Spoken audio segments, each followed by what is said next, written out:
He asked if we could see the body, and we can see now why, you know, there's nothing left of it. We just kind of wanted to see the last spot where our son was.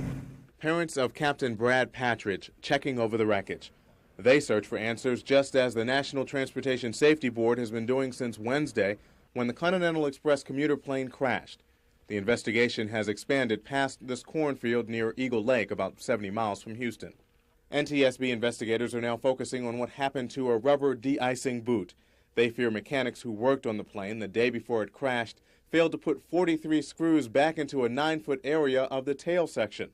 They say the boot may not have been attached properly to a stabilizer.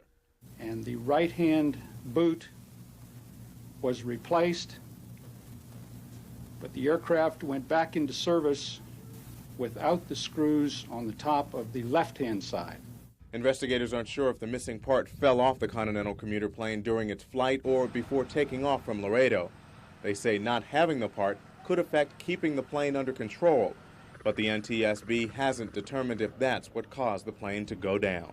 The airline industry, safety and maintenance are the most important things that anyone has to deal with. And believe me, we want to know what happened just as much as anyone else does.